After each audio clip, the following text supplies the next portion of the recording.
Aloysio Andrade é psiquiatra, está aqui toda sexta, no feriado também, e para variar com aquela indumentária escocesa. Bom dia. Bom dia, Eduardo, Vanusa, ouvintes e internautas. Hoje nós temos algumas datas significativas ao longo da história.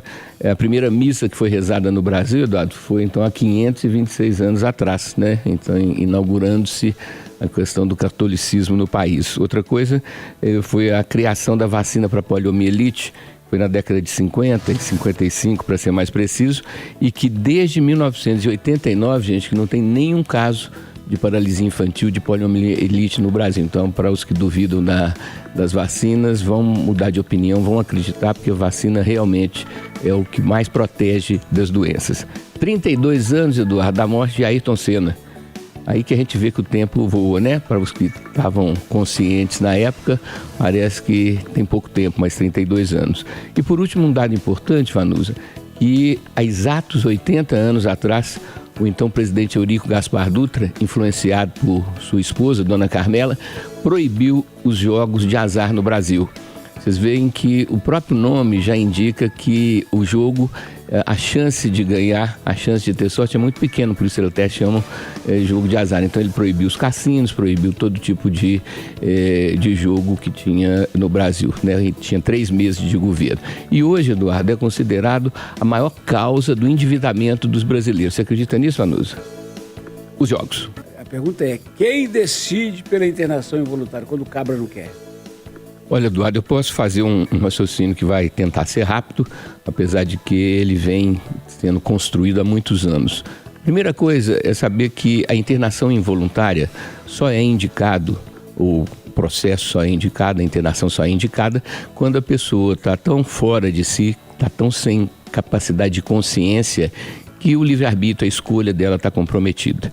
Isso daí, então, faz com que essa pessoa se torne um perigo para si mesma, para os familiares e para as pessoas em geral, porque uma pessoa que está fora de si, ela funciona como um animal, ela funciona com os instintos. Primeiro ponto. Segundo ponto, essa semana, como presidente que sou do Conselho de Saúde da Associação Comercial de Minas, fui com o vice-presidente, Dr. Marcos Bra, fui fazer uma visita ao vereador Braulio Lara, que é o autor do projeto. E eu fui justamente com essa curiosidade, Eduardo, de ver como viabilizar isso. Então, lá no projeto de lei, está escrito que quem vai bancar essas internações é o Fundo Municipal de Políticas de Drogas, cujo fundo não está regulamentado, cujo fundo, não tem dinheiro. Segundo, não há vagas hoje para internação involuntária que não em clínicas particulares. Você não tem o sistema do SUS, não tem essa opção. Então, eu vejo a iniciativa do vereador Braulio Lara como uma iniciativa válida, importante, necessária, mas nós vamos ter uma situação de dificuldade para a aplicação dela, tá certo, Eduardo? Então, é importante que haja uma lei que estabelece critérios, gente, parâmetros para que se realize essa internação. E quem determina isso, Eduardo, é um pedido da família com uma declaração, um laudo médico assinado por um psiquiatra. Quando não houver psiquiatra, serve um clínico geral. E se a pessoa não tiver família, por exemplo, os moradores de rua, é o poder público, através do sistema de assistência social e do sistema da RAPS, que é a Rede de Atenção Psicossocial, que tem os CAPS, Centro de Atenção Psicossocial, CAPS, AD, que são de álcool e droga, que determina. Então, esses critérios estão muito bem definidos, Eduardo, numa resolução que nós elaboramos. Eu falo nós porque eu estava participando na época, em 2015, no Conselho Nacional de Políticas de Droga, que estabeleceu os critérios para se fazer essas internações bem detalhadas, inclusive exigindo um acompanhamento do Ministério Público, da Defensoria Pública. Então, isso está bem sistematizado do ponto de vista teórico. Na prática, faltam leitos, faltam vagas. Hoje, o governo federal banca em torno de 18 mil vagas em comunidades terapêuticas, Eduardo, que são, então, internações voluntárias, onde a pessoa só vai se quiser ir, e se quiser sair, assina uma nota de 24 horas, Vanusa, para a família, então, ter tempo de buscar esse dependente químico. Então, nós ainda temos nessa situação de falta de vagas e de falta de locais adequados o grande desafio. Tem expressão interessante na psiquiatria, a gente faz assim, a declaração que a gente faz assim: incapaz de cuidar de si e de seus interesses. É o mais triste, né? Porque quem deveria cuidar e proteger é quem comete a violência, né? Então, é um uma chaga da sociedade que a gente tem que combater todos os dias. É feito de um jeito, Aloysio Andrade, que parece que a criança é intimidada, que parece que ela é culpada. É, porque tem falado, né? Tenho falado aqui com os ouvintes e internautas que acompanham Itatiaia, que o grande senão da palavra, o grande senão do verbo é que ela aceita tudo, ela pode ser distorcida, ela pode ser manipulada, né? Então, do ponto de vista prático, esse tipo de atitude no adulto com uma criança mostra claramente um tipo de sadismo, um tipo de prazer mórbido, Eduardo, onde você domina a outra pessoa, onde você tem, vamos dizer assim, essa capacidade, pela diferença de idade, pela diferença de experiência, de fazer então uma atitude, de tomar uma atitude que vai fazer com que essa criança fique traumatizada o resto da vida, Eduardo. É uma coisa, o abuso tem esse não. Às vezes um único episódio de abuso, ele traz uma consequência definitiva na mente e nas emoções dessa criança. Na roça tem uma expressão que os cavalos que têm só um testículo têm um bago só. E é chamado de roncolho. O bife a cavalo originalmente são 2 ovos. Há quem fala que um ovo só é a Camões. O roncolho vai ser linguiça com ovo só. Lembrando que um único testículo desempenha bem o papel de produção de espermatozoides e líquido espermático e, portanto, faz o serviço como se fossem os dois. Ô Luiz Andrade, eu estou impressionado. Porque o povo que deveria estar trabalhando fala, não vou trabalhar para mixaria. E restaurante, lavanderia, todo mundo reclamando. Drogaria, supermercado, não tem jeito para trabalhar. Ué, até eu lá em casa, eu e minha esposa, estamos na luta para conseguir a cozinheira, porque as pessoas combinam e nem se dão o trabalho de avisar que não vai cumprir o combinado. Simplesmente desaparece. Sem querer criticar, né, Eduardo? Mas eu acho que o excesso de bolsas que tem sido dado, né, das mais variadas formas, tem prejudicado muito tanto quem precisa de um trabalhador rural quanto de um trabalhador na cidade. E acaba que a pessoa acostuma... Define um horário, por exemplo, 10h30 da noite, como limite para iniciar a relação. Depois disso, só no outro dia, brincadeira, depois disso a prioridade passa a ser descanso ou outras atividades. O Eduardo, tá todo mundo muito cansado, cansaço no extremo, né? Um dos principais fatores que prejudicam a vida sexual, especialmente em rotinas corridas. Aí essa estratégia de marcar o horário, muitas pessoas relatam que acabam tendo ali aquele tempo, aquela energia para o sexo. É porque às vezes, a Luiz Andrade, o cara precisa levantar assim, com a madame não. Então, ela meia-noite já tá cutucando ele. Fala, faz comigo não, bem. Ela fala, você tá desanimado. Que hora que você levanta, irmão? 5 horas da manhã. Se a patroa não chegar até às 7, não adianta aí depois.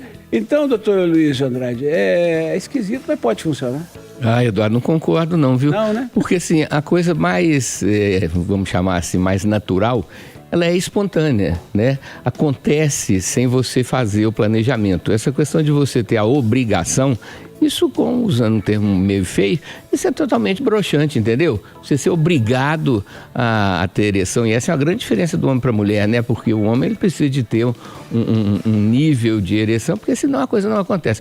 Eu penso, Eduardo, que o que os casais têm que fazer, sejam casados ou sejam juntados, né? É criar o clima. E o que cria o clima, Eduardo? Um ambiente harmônico, um ambiente de paz, com uma música romântica e onde esse casal possa, antes de ir para os finalmente, ter um processo de Freud chamava de prolegômenos, de preparo.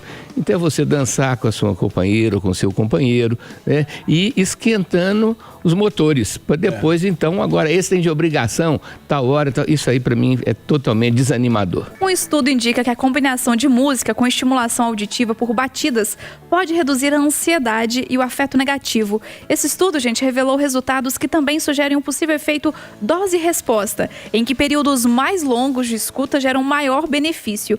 A pesquisa avaliou indivíduos com níveis moderados de ansiedade, um traço que já utilizavam em medicação. Todas as condições com música apresentaram reduções mais expressivas na ansiedade e no afeto negativo. Agora, mais de 30 minutos, os resultados foram ainda melhores. Luiz Andrade, isso é óbvio, né? Porque a música, Eduardo, né? As notas musicais, né? A harmonia delas, a conjunção delas, interfere no padrão elétrico cerebral.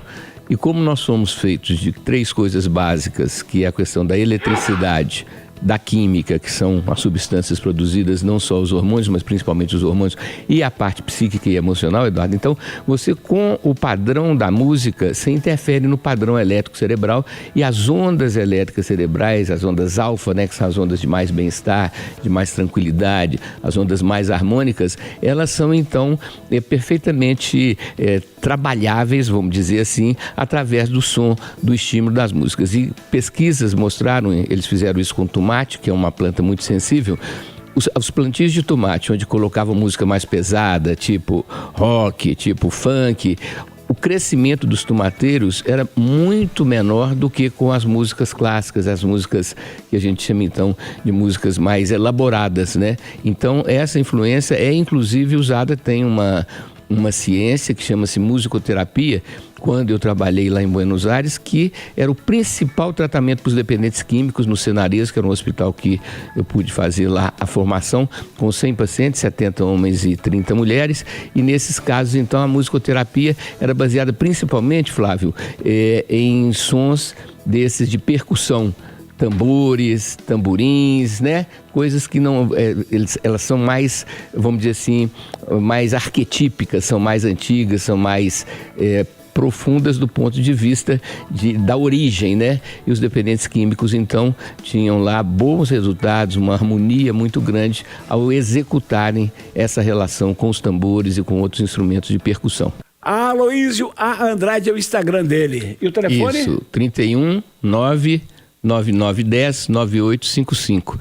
E lembrar os internautas e ouvintes da Itatiaia que ontem terminamos o primeiro quadrimestre do ano, portanto, 1/3 do ano já se foi. Então, vamos aí concentrar para planejar e executar boas coisas nesse segundo quadrimestre agora, que vão ser então os próximos 4 meses. Boa sorte.